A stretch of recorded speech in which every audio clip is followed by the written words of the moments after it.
Assalamualaikum warahmatullahi wabarakatuh. Waalaikumsalam warahmatullahi wabarakatuh. Sebelumnya terima kasih buat Kang Masri yang sudah meluangkan waktunya. Di sini saya ingin berdiskusi dan belajar dari Kang Masri mengenai ilmu waris atau mewaris. Langsung saja, apa yang Kang Masri ketahui tentang warisan? Tadi warisan ya. Warisan itu salah satu harta yang ditinggalkan oleh mayit. Nah, biasanya harta yang ditinggalkan itu bisa berupa uang, barang, dan lain-lainnya. Nah, warisan tadi itu biasanya harus dibagi kepada ahli waris. Nah, itu biasanya kalau dalam Islam dinamakan ilmu faraid atau ilmu mawaris. Nah, ilmu mawaris itu ilmu yang menjelaskan tentang pembagian harta warisan yang ditinggalkan oleh mayit. Cukup segitu. Kemudian, apa saja jenis warisan yang dapat diwariskan oleh seseorang menurut hukum? Warisan yang bisa diwariskan, ya bisa berupa barang gitu kan. Jenis warisan yang dapat diwariskan. Jenisnya, maksudnya jenis seperti apa ya? Boleh lebih spesifik? Jenisnya, barangnya, atau jenis ahli warisnya? Jenis ahli waris. Oh, jenis ahli waris itu ada 3 macam. Ada jenis waris ahli waris utama, biasanya anak, terus istri, terus ada waris tambah, waris pengganti, biasanya waris atau tambahan lah ya, waris tambahan. Terus ada yang namanya ahli waris pengganti, biasanya kalau misalkan ada contoh anak laki-laki ini meninggal tapi punya anak lagi, jadi kan cucu ya. Nah, cucu itu bisa menggantikan anak laki-laki yang tadi. Di dalam ilmu waris itu ada 3 orang, ada 3 ahli waris. Yang pertama itu waris utama, yang kedua itu waris tambahan, yang ketiga itu waris pengganti. Kemudian, siapa saja yang berhak menerima warisan? Yang pertama yang berhak menerima warisan itu, yang pertama itu ya anak ya, anak. Terus kalau istri. Kalau misalkan ke atas itu ada ibu sama ayah. Kalau misalkan ibu ayahnya masih ada, ya misalkan nggak ada berarti kakek nenek. Tapi kalau ke bawah berarti anak sama anak laki-laki sama anak perempuan. Tapi misalkan anaknya nggak ada, bisa turun ke cucu. Misalkan cucunya nggak ada, nanti ke bagian saudara laki-laki ataupun saudara perempuan. Banyaknya di situ ada bagan mahjub. Susah sih di situ, banyak banget pembagiannya. Di yang berhak itu banyak, tapi biasanya ada yang namanya mahjub. Jadi misalkan ini nggak ada, berarti yang di bawahnya nggak bisa, atau ini nggak ada, yang di sampingnya misalkan syarif ataupun yang lainnya itu tidak dapat. Seperti itu. Baik, selanjutnya, kapan pembagian warisan sebaiknya dilakukan? Pembagian warisan sebaiknya dilakukan ya ketika sudah meninggal. Jangan pas belum meninggal, ya itu menyakiti yang mau meninggal. Jadi kalau bisa pembagian warisan itu dibagikan ketika emang kuburan sudah tidak terlalu basah ya, maksudnya tidak baru dikubur meninggal, dan mayat itu kalau bisa kuburannya udah kering, tidak terlalu basah, maksudnya tidak terlalu kering, tidak terlalu basah. Ada yang misalkan baru dikubur terus langsung ribut warisan kan lucu ya. Jadi intinya di waktu yang pas ketika keluarga sudah kumpul dan harus kumpul semua, itu pembagian waris dilaksanakan. Baik, kemudian, mengapa sering terjadi sengketa keluarga dalam pembagian warisan?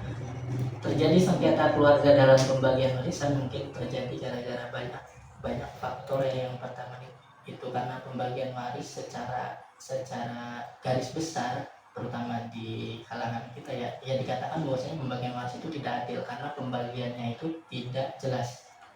Ya contoh misalkan gini ya, laki-laki itu bagiannya lebih besar daripada perempuan itu lebih kecil daripada laki-laki, ibu itu lebih kecil daripada anak. Itu kan pasti terjadi sesuatu yang tidak diinginkan, apalagi waris itu ya salah satu harta yang sangat rentan untuk sengketa. Makanya banyak yang mengatakan bahwasanya pembagian waris itu tidak adil, padahal adil-adil saja, karena setiap kebutuhan dari seseorang itu kan berbeda-beda. Bisa dikatakan adil itu ya bukan gara-gara sama, bukan gara-gara setara, tapi sesuai dengan apa yang dibutuhkan. Seperti itu. Jadi banyak yang tidak terima dengan hasil pembagiannya lah gampangnya gitu. Kemudian bagaimana cara menyelesaikan sengketa warisan secara damai tanpa melalui jalur pengadilan? Cara penyelesaian sengketa secara damai itu yang mengumpulkan keluarga terlebih dahulu, terus bahas tentang warisnya, perhitungan warisnya seperti apa. Contoh misalkan harta ada 10 miliar, contoh ada Sebentar. ya tadi contohnya gini, misalkan pembagian cara Menyelesaikan sengketa warisan secara damai. cara menyelesaikan sengketa warisan secara damai. Caranya dengan mengumpulkan semua ahli warisnya dalam satu forum, terus kita bahas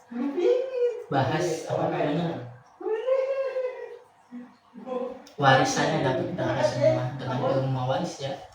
Jadi dengan ilmu waris, terus di situ rapatkan secara mufakat, misalkan bagi rata ya bagi rata, tapi dengan syarat semua ahli waris harus tahu bagian awalnya itu seperti apa. Jadi misalkan contoh ada duit 10 miliar, terus ahli waris itu ada misalkan laki-laki 2, perempuan 2 juga misalkan, otomatis kan 4, tapi berapa tuh berarti 3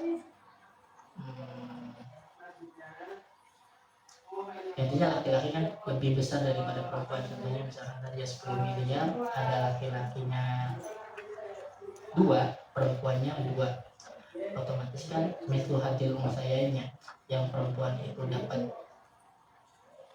berapa berarti 2, 4, yang laki-laki dapat 3 lebih ya. Nah, laki-laki dapat 3, laki-laki dapat 3-an lah, perempuan juga dapat 1 lebih lah, laki-laki dapat 2 lebih. Itu kan bakal terjadi kecemburuan sosial karena laki-laki lebih besar. Nah, jalan keluarnya itu dengan mengumpulkan tadi semua ahli warisnya, terus hubungin, nah kamu dapat warisan segini, kamu dapat warisan segini, kamu terima nggak misalkan dibagi rata. Nah misalkan terima, ya udah selesai dengan cara dibagi ratakan. Jadi tidak usah ke pengadilan lagi, tapi dengan secara kekeluargaan. Atau gampangnya lagi, kalau misalkan mau lebih kekeluargaan lagi, ada salah satu ahli waris yang mengalah.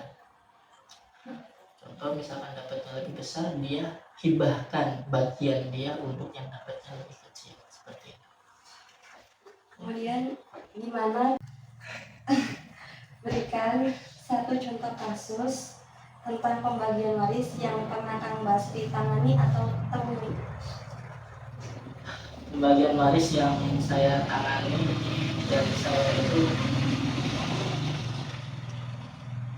ini pernah waktu itu di rumah tidak ada pembagian ahli waris. Salah satu, ini bukan ibu bukan bapak ya yang meninggal, tapi saudara seibu yang meninggal. Nah di situ ada pembagian waris dan memang susah ya pembagian waris, ada contohnya ya. Contohnya ya, jadi waktu itu pernah saya menangani salah satu kasus mawaris ya, walaupun ini salah satu kasus yang tidak jelas ya. Jadi salah satunya saya pernah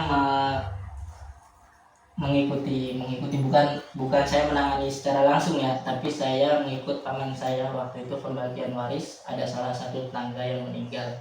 Nah, tetangga meninggal itu meninggalkan anak 1 laki-laki, terus yang perempuannya itu nggak ada, maksudnya anaknya cuma 1 laki-laki doang, perempuannya ada tapi udah meninggal dan nggak punya anak. Terus ada istri sama ibunya masih ada. Terus pembagian waris di situ kan emang rancu. Yang pertama gara-gara emang dari pihak ibu sama anak ini nggak ada yang mau yang ngalah. Sedangkan kita tahu sendiri kalau pembagian waris itu anak laki-laki pasti lebih besar. Nah pas di situ emang udah dibagi sesuai dengan yang tertera dalam kitab mawaris, tapi akhirnya rancu dan paman saya menyarankan untuk membagi rata saja. Udah seperti itu. Ya kira-kira saya belum terlalu terjunnya di masalah itu karena ya emang belum waktunya juga lah. Jadi belum terlalu dapat pengalamannya. Baik, terima kasih kepada Kang Basri yang sudah menyempatkan waktunya dan berbagi ilmunya kepada kita semua. Cukup sekian diskusi kali ini. Terima kasih. Wassalamualaikum warahmatullahi wabarakatuh. Waalaikumsalam.